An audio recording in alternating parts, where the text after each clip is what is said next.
ಪೂಜ್ಯ ಜಗದ್ಗುರು ಶ್ರೀ ಡಾಕ್ಟರ್ ನಿರ್ಮಲಾನಂದನಾಥ ಮಹಾಸ್ವಾಮೀಜಿಯವರ ದಿವ್ಯ ಸಾನ್ನಿಧ್ಯದಲ್ಲಿ ಹಾಗೂ ಪೂಜ್ಯ ಗುಣನಾಥ ಸ್ವಾಮೀಜಿಯವರ ಸಾನ್ನಿಧ್ಯದಲ್ಲಿ ಚಿಕ್ಕಮಗಳೂರು ನಗರದ ಆದಿಚುಂಚನಗಿರಿ ಮಹಾವಿದ್ಯಾಲಯದಲ್ಲಿ international conference and emerging research in smart electronics and machine informatics ಅಂತಾರಾಷ್ಟ್ರೀಯ ಸಮ್ಮೇಳನವನ್ನು ಏಪ್ರಿಲ್ 9 ಮತ್ತು 10ರಂದು ಆಯೋಜಿಸಲಾಗಿದೆ ಎಂದು ಆದಿಚುಂಚನಗಿರಿ ತಾಂತ್ರಿಕ ವಿಶ್ವವಿದ್ಯಾಲಯ ಚಿಕ್ಕಮಗಳೂರು ಪ್ರಾಂಶುಪಾಲರಾದ ಡಾಕ್ಟರ್ ಗೌತಮ್ ತಿಳಿಸಿದರು.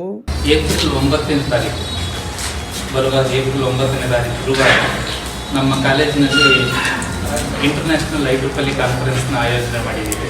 ಪರಮಪೂಜ್ಯ ಜಗದ್ಗುರು ಪದ್ಮಭೂಷಣ ಶ್ರೀ ಶ್ರೀ ಶ್ರೀ ಡಾಕ್ಟರ್ ಬಾಲಗಂಗಾಧರನಾಥ ಮಹಾಸ್ವಾಮೀಜಿಯವರ ದಿವ್ಯ ಆಶೀರ್ವಾದಗಳೊಂದಿಗೆ ಪರಮಪೂಜ್ಯ ಜಗದ್ಗುರು ಶ್ರೀ ಶ್ರೀ ಶ್ರೀ ಡಾಕ್ಟರ್ ನಿರ್ಮಲಾನಂದನಾಥ ಮಹಾಸ್ವಾಮೀಜಿ, ಪೀಠಾಧ್ಯಕ್ಷರು ಶ್ರೀ ಆದಿಚುಂಚನಗಿರಿ ಮಹಾಸಂಸ್ಥಾನ ಮಠ ಹಾಗೂ ಅಧ್ಯಕ್ಷರು ಶ್ರೀ ಆದಿಚುಂಚನಗಿರಿ ಶಿಕ್ಷಣ ಟ್ರಸ್ಟ್ ಇವರ ದಿವ್ಯ ಸಾನ್ನಿಧ್ಯದಲ್ಲಿ ಹಾಗೂ ಪೂಜ್ಯ ಗುಣನಾಥ ಸ್ವಾಮೀಜಿ ಕಾರ್ಯದರ್ಶಿಗಳು ಆದಿಚುಂಚನಗಿರಿ ಮಹಾಸಂಸ್ಥಾನ ಮಠ ಶೃಂಗೇರಿ ಚಿಕ್ಕಮಗಳೂರು ಶಾಖೆ ಇವರ ದಿವ್ಯ ಸಾನ್ನಿಧ್ಯದಲ್ಲಿ ಚಿಕ್ಕಮಗಳೂರು ನಗರದ ಆದಿಚುಂಚನಗಿರಿ ಮಹಾವಿದ್ಯಾಲಯದಲ್ಲಿ ಸುದ್ದಿಗೋಷ್ಠಿಯಲ್ಲಿ ಮಾತನಾಡಿದ ಅವರು ECMI international conference on emerging research in smart electronics and machine informatics ECMI 2026 IEEE ಅಂತಾರಾಷ್ಟ್ರೀಯ ಸಮ್ಮೇಳನವನ್ನು 2026ರ ಏಪ್ರಿಲ್ 9 ಮತ್ತು 10ರಂದು ಎಲೆಕ್ಟ್ರಾನಿಕ್ಸ್ ಮತ್ತು ಕಮ್ಯುನಿಕೇಷನ್ ವಿಭಾಗದ ಮುಖಾಂತರ IEEE ಬೆಂಗಳೂರು ವಿಭಾಗ ಹಾಗೂ IEEE ಕಾಂಪಿಟೇಷನಲ್ ಇಂಟೆಲಿಜೆನ್ಸ್ ಸೊಸೈಟಿ ಇವರ ಸಹಯೋಗದಲ್ಲಿ ಆಯೋಜಿಸಲಾಗಿದೆ.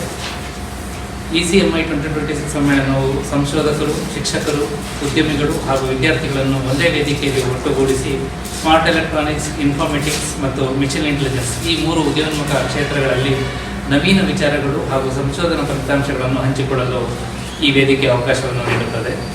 ಈ ಸಮ್ಮೇಳನಕ್ಕೆ ದೇಶ ಮತ್ತು ವಿದೇಶಗಳಿಂದ 544ಕ್ಕೂ ಹೆಚ್ಚು ಸಂಶೋಧನಾ ಪ್ರಬಂಧಗಳು ಬಂದಿವೆ. ಪ್ರಬಂಧಗಳ ಆಯ್ಕೆ ಪ್ರಕ್ರಿಯೆಯನ್ನು CMT ಟೂಲ್ ಅಂತ ಕರೀತೇವೆ ನಾವು. ಅದನ್ನು ಕಾನ್ಫರೆನ್ಸ್ ಮ್ಯಾನೇಜ್ಮೆಂಟ್ ಟೂಲ್ ಅಂತ ಹೇಳಿ ಅಂತ ಅದರ ಮೂಲಕ ಪಾರದರ್ಶಕವಾಗಿ ಮತ್ತು ವ್ಯವಸ್ಥಿತವಾಗಿ ನಡೆಸಲಾಗಿದೆ. ಇದರ ಮೌಲ್ಯಮಾಪನವನ್ನು ನ್ಯಾಯಯುತವಾಗಿ ಮತ್ತು ಗುಣಮಟ್ಟವನ್ನು ಕಾಪಾಡಲು ಡಬಲ್ ಬ್ಲೈಂಡ್ ಪೀರ್ ರಿವ್ಯೂ ವಿಧಾನವನ್ನು ಕಟ್ಟುನಿಟ್ಟಾಗಿ ಅನುಸರಿಸಲಾಗಿದೆ. ಕೆಲವು ಪ್ರಬಂಧಗಳನ್ನು ಪ್ರಾಥಮಿಕ ಹಂತದಲ್ಲಿ ಟೆಸ್ಟ್ ರಿಜೆಕ್ಟ್ ಮಾಡಲಾಗಿದೆ. ಉಳಿದವುಗಳನ್ನು ವಿವರವಾದ ವಿಮರ್ಶನೆಗೆ ಒಳಪಡಿಸಿ ಅಂತಿಮವಾಗಿ ಸುಮಾರು 141 ಉತ್ತಮ ಗುಣಮಟ್ಟದ ಪ್ರಬಂಧವನ್ನು ಪ್ರಸ್ತುತಿಗೆ ಆಯ್ಕೆ ಮಾಡಲಾಗಿದೆ. ಈ ಪ್ರಕ್ರಿಯೆಯಲ್ಲಿ ತಜ್ಞ ವಿಮರ್ಶಕರು ಪ್ರಮುಖ ಪಾತ್ರವನ್ನು ವಹಿಸಿರ್ತಾರೆ. ಅಂದರೆ 544ರಲ್ಲಿ 141 ಮಾತ್ರ ಸೆಲೆಕ್ಟ್ ಮಾಡಿದ್ದೀವಿ. ಅದರರ್ಥ ಹೆಚ್ಚು ಕಡಿಮೆ 26% ಅಷ್ಟೇ ಸೆಲೆಕ್ಟ್ ಮಾಡುವಂಥದ್ದು ನಾವು. ಸಮ್ಮೇಳನದ ಅಂಗವಾಗಿ ಎಲೆಕ್ಟ್ರಾನಿಕ್ಸ್ ಮತ್ತು ಕಮ್ಯುನಿಕೇಷನ್ ಇಂಜಿನಿಯರಿಂಗ್ ವಿಭಾಗದಲ್ಲಿ 2 ದಿನಗಳ ಪೇಪರ್ ಪ್ರೆಸೆಂಟೇಷನ್ ಆಯೋಜಿಸಲಾಗಿದೆ. ಸುಮಾರು 5 ಸೆಷನ್ಗಳು ಸಮಾನಾಂತರವಾಗಿ ನಡೆಯಲಿದ್ದು ಪ್ರತಿ ಸೆಷನ್ಗೆ 2 ಚೇರ್ ಮೆಂಬರ್ಗಳನ್ನು ನಿಯೋಜಿಸಲಾಗಿದೆ. ಪ್ರತಿ ಪ್ರಬಂಧದ ಪ್ರಸ್ತುತಿಗೆ 8 ರಿಂದ 10 ನಿಮಿಷ ಕಾಲಾವಕಾಶ ನೀಡಲಾಗಿದೆ ಮತ್ತು ಪ್ರಶ್ನೋತ್ತರಕ್ಕೂ ಕೂಡ ಅವಕಾಶವನ್ನು ನೀಡಲಾಗಿದೆ. ಈ ಸಮ್ಮೇಳನವನ್ನು ಯಶಸ್ವಿಯಾಗಿ ನಡೆಸಲು ಅಧ್ಯಾಪಕರು ಹಾಗೂ ಆಯೋಜನಾ ಸಮಿತಿ ಅತೀವ ಶ್ರಮ ವಹಿಸಿದ್ದು ಪ್ರಬಂಧ ನಿರ್ವಹಣೆ, ವಿಮರ್ಶಕರೊಂದಿಗೆ ಸಮನ್ವಯ, ಸಂವಹನ ವ್ಯವಸ್ಥೆ ಮತ್ತು ಕಾರ್ಯಕ್ರಮದ ಯೋಜನೆಗಳನ್ನು ಅತ್ಯಂತ ಜವಾಬ್ದಾರಿಯಿಂದ ನಿರ್ವಹಿಸಲಾಗಿದೆ. ಉದ್ಘಾಟನಾ ಸಮಾರಂಭಕ್ಕೆ ಪರಮಪೂಜ್ಯ ಜಗದ್ಗುರು ಶ್ರೀ ಶ್ರೀ ಶ್ರೀ ಡಾಕ್ಟರ್ ನಿರ್ಮಲಾನಂದನಾಥ ಮಹಾಸ್ವಾಮೀಜಿಯವರ ದಿವ್ಯ ಸಾನ್ನಿಧ್ಯವಿರುತ್ತದೆ. ಹಾಗೆಯೇ ಈ ಸಮಾರಂಭಕ್ಕೆ ಇಸ್ರೋದ ಮಾಜಿ ಅಧ್ಯಕ್ಷರಾದ ಶ್ರೀ ಡಾಕ್ಟರ್ ಎಸ್ ಸೋಮನಾಥ್ ಅವರು ಕೂಡ ಆಗಮಿಸಲಿದ್ದಾರೆ.